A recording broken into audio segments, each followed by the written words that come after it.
Hello, Mrs. McNeil, and thank you for accepting my project a little late.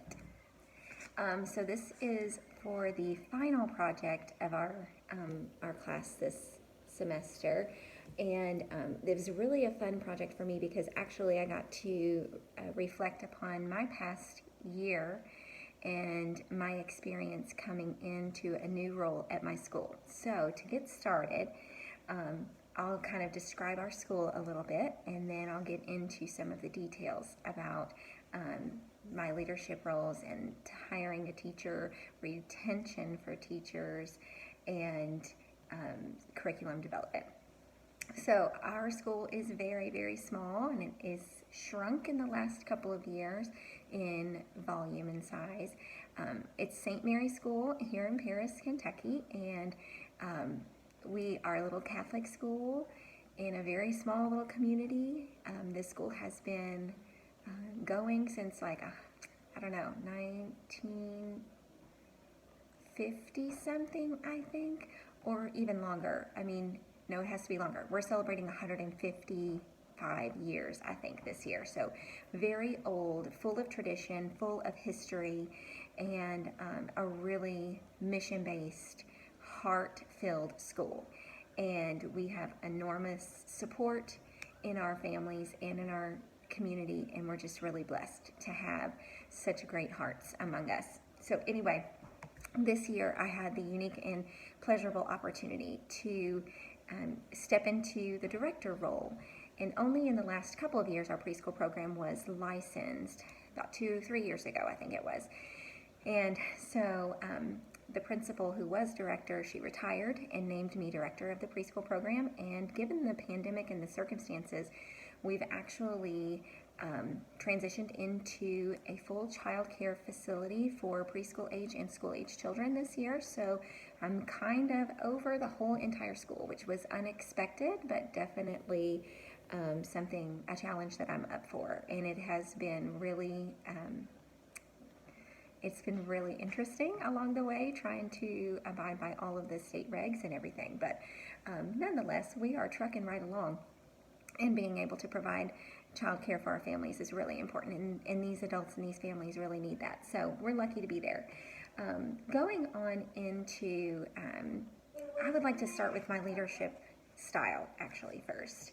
So in the readings, I'm more connected with the three-dimensional leadership styles, the executive kind of role, and the reasons for that is it spends a great deal of time on building relationships and also managing those tasks and making sure that we are putting in quality task performance.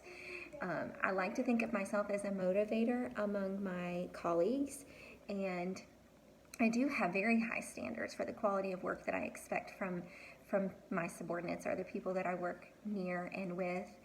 And I feel like a lot of times I like to recognize people for their performance, but also we encourage constructive criticism and thinking from all directions. My team, my Montessori team specifically, I like to really offer them an opportunity to give me feedback, and that's how I grow, because I have no other network of people really that I get to grow from. So it's really important for me and for all of us, I think, to build that trust and that bond in that way that we are able to share feedback for one another. And we have some really difficult conversations, and we've cried together and we've grown together. So that is the most important thing. And I like to think that that we are all instrumental in making that happen. And I really like to work on creating a good bond and team kind of atmosphere, a group kind of atmosphere. So I definitely lean more towards relationship behavior leadership, because I think it's really important to have that two-way communication roadway, and we kind of build a supportive attitude toward each other. But more so, I want my colleagues to feel like I'm there to support them when things are kind of difficult and struggling. And if I could just elaborate a little bit my current experience, my aide has this year stepped into the role of a lead teacher in a classroom. She's not really trained for that. She took on that challenge to help us out in this pandemic, where we can only have 10 students per each classroom. So it's been a blessing to us, but also it's been met with lots of challenges. And she needs support, and she needs to feel encouraged, and she needs to know that she's not the only one struggling and kind of fumbling through on certain things. Like, we all have those struggles, and I think that's important, to just be realistic and not be above your mistakes. So, I wanted to also mention, I almost forgot, in my school, it's kind of under the situational leadership model, in that we have very capable and skilled staff members, many, and we have a couple that are very new to the scene and very new to this experience, but they work really hard, and they have a lot of skills that they bring to the table. But sometimes I feel like, as a whole, with some of our upper grades and our school-aged children, our school-aged child care members, they lack a little of morale and motivation, and I think that's where I feel inspired to always try to send them a little something, a daily something to read, or give them a little treat every once in a while, to just let them know that they're not alone and they're not struggling alone. So that's kind of how I would describe my leadership style. Some traits that I've identified before that I have, leadership traits: I am very driven, I'm very motivated, and obviously very passionate. I feel like I do have a lot of self-confidence in my field, because I do love it so much, and I think that adds to my self-confidence. And just, I think of myself as having a lot of integrity, and I try to maintain that as often as possible, although sometimes we fall, and sometimes we make mistakes, and you have to get back up and get going. And so anyhow, moving on to the type of teacher that I would like to hire at my facility. And I had the unique opportunity, filling in this role, to actually serve on a board and hire a new teacher this year. It's the first time that I've had the opportunity to do that, and it was really, really fun. And it really opened my eyes a lot to what kinds of things I feel are a value to our school. And actually, I was hiring my daughter's teacher, so I was even more connected to that situation, in that I wanted to see someone who is going to perform at a high standard, because I do have kind of high standards for our teachers and our staff in our school.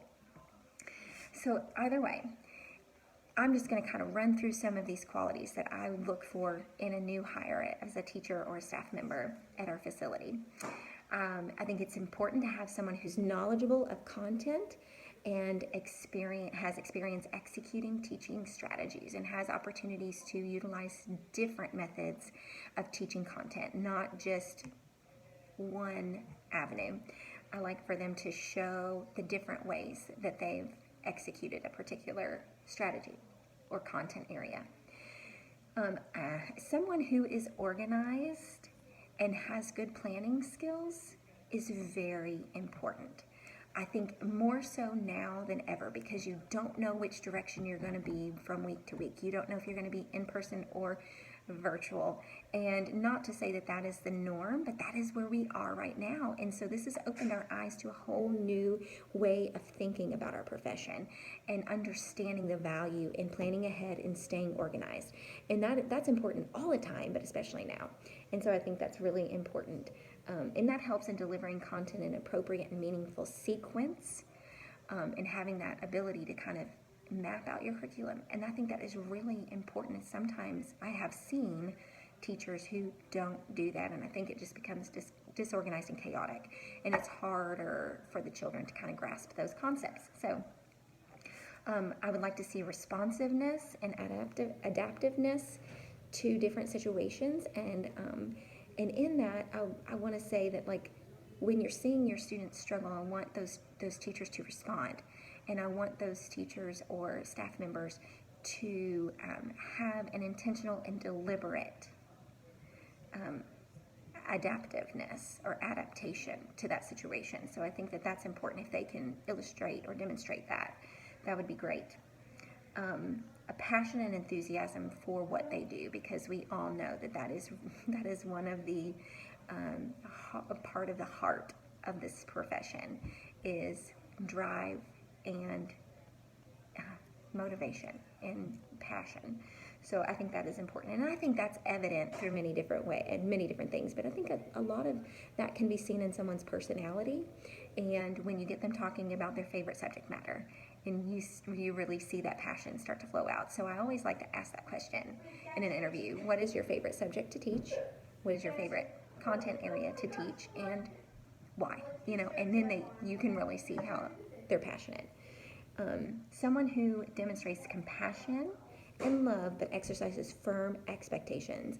I really believe that our classroom management and our standards and expectations for our students build the framework for success. And by that I mean, when children and students know where they fit into the parameters of that classroom environment, they feel safe, they feel secure, they feel like they're ready to trust their teacher.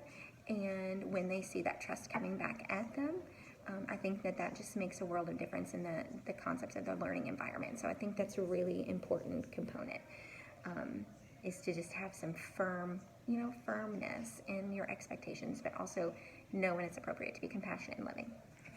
Displays excellent teacher-parent relationships. And I think that is an important thing, especially now too, because we don't get to see our parents as much as we used to. We can't have extra people in the building. We don't get to see them at dismissal. They have to stay in their car, and different things like that. Even parent-teacher conferences look different. So I think it's more important now than ever to maintain those great parent-teacher relationships in creative ways. So I like to hear from teachers when I'm hiring them different creative ways that they can come up with to keep the lines of communication open with their parents.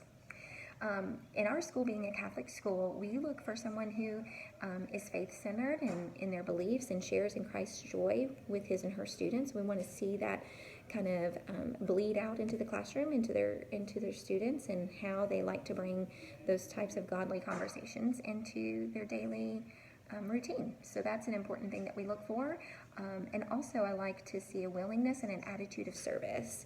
Our school, again, is very small, and it's built around community service, and people serve us to bring our school and make our school possible. We serve our community in a variety of different ways. So it's important for the person coming in have a servant's heart. So we look for that as well as a characteristic of a teacher.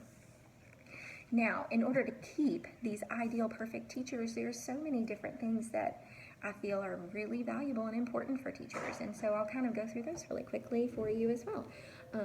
At our school, it's important at every school, if you want to keep your teachers, it's important to offer a positive and open environment for professionals to grow and develop, as well as feel safe and respected. You don't want to feel like your toes are being stepped on all the time. You've got to feel like you are trusted to share creative ideas, even if they don't work out, just to have that openness and the listening on the administrator's side to all of the creative ideas and share that feedback. So that's an important component in teacher retention. I think that makes teachers really happy when we can hear their creative side and value their input. Providing an environment which fosters creativity and innovation, open to exploring and experimenting with methods for delivering curriculum. I think it's so important to know that all of our students are not the same. They don't learn the same. And it's important to be open-minded and innovative when we talk about executing those strategies for teaching that content area and all of the content areas. That's a really important component for keeping teachers happy, is making them feel like their innovation and creativity are of good use and value. Group sharing with respect and support for achieving identified goals and setting those goals cumulatively as a group is really important, I think, for making teachers feel like they're valued, their input is valuable, and that their time is valuable. Making resources available for our teachers is really, really important. although coming from a really small school with very limited resources, I've come to know that teachers don't need all the stuff all the time. There are some fundamentals and great things that we need. There's so many things available on the internet as well. But what we really need is to connect with our students. So that can be done without stuff sometimes. We need to think that is possible. So anyway, resources are important when you need them, but being creative and innovative also is important. Comparable fair wages, which reflect experience and education or professional level, and also outline a clear scale for improving. So we want to see, teachers want to see how they can climb that ladder. You know, what does that pay scale look like now versus 5 years versus 10 years, and so on and so forth. And I think that when they can see what they're working towards, it makes them understand and feel more connected to the school and more goal-oriented, I guess. Offer unique and meaningful professional development. That is so critical. That is so critical. We need to, in our teacher evaluations, we need to be able to identify those areas with respect and trust, and that trusting, respectful relationship that we're building. We need to be able to offer that feedback and then provide ways to make that better. Provide ways to grow stronger in those areas of weakness. And so I think if we create an environment where teachers feel like we're nurturing that component, that's going to make them want to stay. That's going to make them feel valued and important. And they are so important. Comprehensive evaluations, we talked about that, aimed toward teacher professional growth and stability. So I think that's a big part. Nurture a team-building environment with positive and respectful relationships among the group. Teacher performance recognition when appropriate and positive, inspiring teacher involvement and leadership to support feelings of belonging to an organization. Go beyond developing connections within the school, but also foster connections in the church and community. So when we have our teachers, we like for them to be connected to our parish, of course, because we are a parish school, we are a church school. So we invite our teachers who are not even Catholic to participate in our church mass and to participate in these service projects in our community, even if they don't live here. And providing that connection piece really makes it a little more difficult for teachers to walk away from that. So that really does add a lot to the retention of great teachers. Curriculum development. Now, in our school, it's really interesting, and I'll be brief because I know the video is getting kind of long, but in our diocese, we actually participated, if you want to call it such, in a curriculum building year. There were meetings, and the way they did that is they would throw all the preschool teachers, for example, from the whole diocese. This was 30 counties or more, threw all of the preschool teachers together and said, here you go, create a preschool curriculum for math. We didn't have anything to compare it to. We didn't have a baseline to start from. It was really the most odd and awkward situation I have ever been in. And nobody knew what to do or where to start, and everybody's heads were in a different place because we didn't have that launch pad. We didn't have something to kickstart our thinking. It was just really weird. They didn't even ever see this to fruition. It actually kind of dissipated. And I think that had something to do with COVID, but also I think they were getting feedback that this was absurd and ridiculous. Either way, I think it's important to start by choosing individuals who show willingness to cooperatively and collaboratively work toward a common goal with curriculum and who are experienced and knowledgeable. And I think that's what happened is they threw a bunch of people together. Just because they had teaching experience doesn't mean they have experience writing curriculum. So let's train our individuals, right? Let's get us in the point where we can be a contributing figure in this equation. It was so weird. But that's important, having knowledgeable people to help guide and manipulate the curriculum design. I think it's best to provide 2 other curriculum options from which to contrast and build upon for the basis of a solid foundation. As we said, like I think that launching pad is really, really important to have that compare, contrast, omit, and add. And I think that's really important. As a group, decide upon additions and omissions, sequence and scope of content to be covered, and at what depth. I mean, that scope of how deep are we going to dive into this, and how far are we willing to go. Identify resources and integration strategies for the content and assessments.